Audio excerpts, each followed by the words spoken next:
Hoje, a gente vai mergulhar na história de uma figura que, olha, foi absolutamente fundamental, mas que muita gente nem conhece.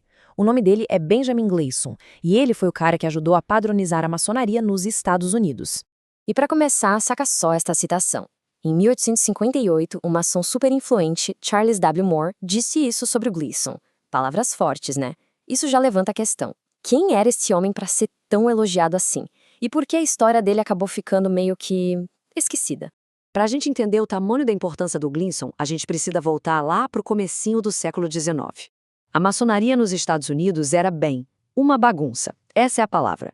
A própria grande loja de Massachusetts admitiu, como está aí na tela, que as práticas eram rudes, imperfeitas e errôneas. Faltava um padrão, uma ordem na casa. E é exatamente aqui que a nossa história começa de verdade. A solução para essa confusão toda apareceu na forma de um jovem muito inteligente, o Benjamin Gleason.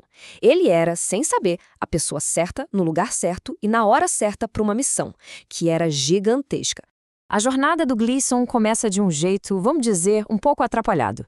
Ele entra para a maçonaria em 1802 e logo de cara comete uma gafe daquelas. Ele se junta a duas lojas diferentes ao mesmo tempo, sem querer, mas o que realmente mudou o jogo para ele foi outra coisa. Ele se tornou o pupilo favorito de um cara chamado Thomas Meth Webb, e o Webb era ninguém menos que o arquiteto do sistema que iria revolucionar tudo.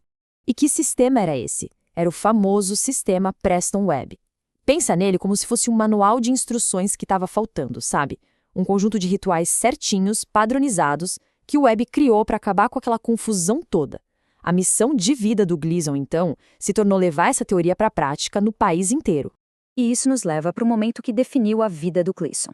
O momento em que uma tarefa de proporções colossais foi colocada nos ombros dele. Ele tinha só 25 anos. Pare e pense um pouco nisso. Com 25 anos, a grande loja chega para ele e diz: toma, você agora é o grande instrutor e tem a missão de padronizar tudo em Massachusetts e no Maine. A confiança que depositaram nesse jovem era simplesmente enorme.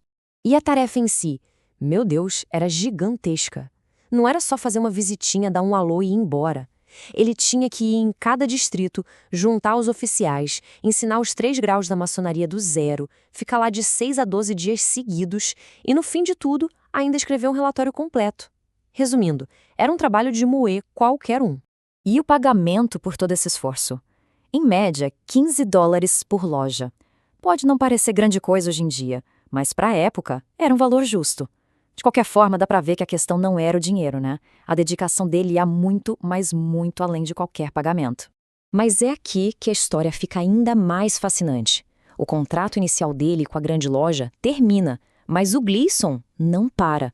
Pelo contrário, ele pega essa missão e transforma no projeto da vida dele, virando um instrutor itinerante, por conta própria. Agora, a parte genial é como ele bancava essa vida. O Gleason era um cara muito esperto. Ele tinha uma carreira dupla. De um lado, ele era um palestrante público super requisitado que falava sobre geografia e astronomia. E o dinheiro que ele ganhava com isso, ele usava para financiar a verdadeira paixão dele: viajar o país ensinando os rituais maçônicos. E essa estratégia dele era tão óbvia que um sujeito da época, o William Bentley, anotou no diário dele resumindo tudo perfeitamente. Ele pretende que o mundo pague sua passagem. É a descrição perfeita de uma mente prática e engenhosa, usando uma paixão para sustentar a outra. E só de olhar para esse pequeno roteiro dá para ter uma ideia da escala das viagens dele. Ele não ficou só ali pela Nova Inglaterra, não. Existem registros dele na Virgínia, e a jornada o levou até para a Europa, numa turnê pela Inglaterra, Irlanda e Escócia. O cara era um professor global de verdade. E essa viagem para a Europa foi o ponto alto. Ele apresentou o trabalho dele para a grande loja da Inglaterra, tipo, a fonte de tudo. E sabe o que eles disseram?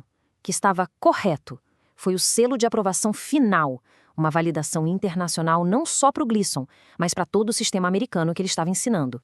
Então, beleza, depois de décadas e décadas nesse trabalho incansável, qual foi o resultado? Qual foi o legado que o Benjamin Gleason deixou?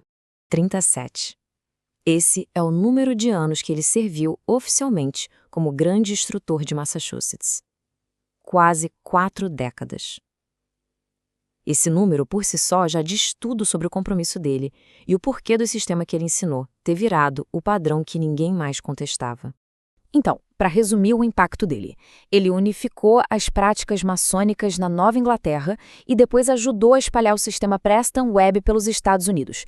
Ele foi tipo um embaixador do ritual americano na Europa. Mas, acima de tudo, ele foi a ponte, o elo, que ligou a teoria de um sistema unificado com a prática no mundo real.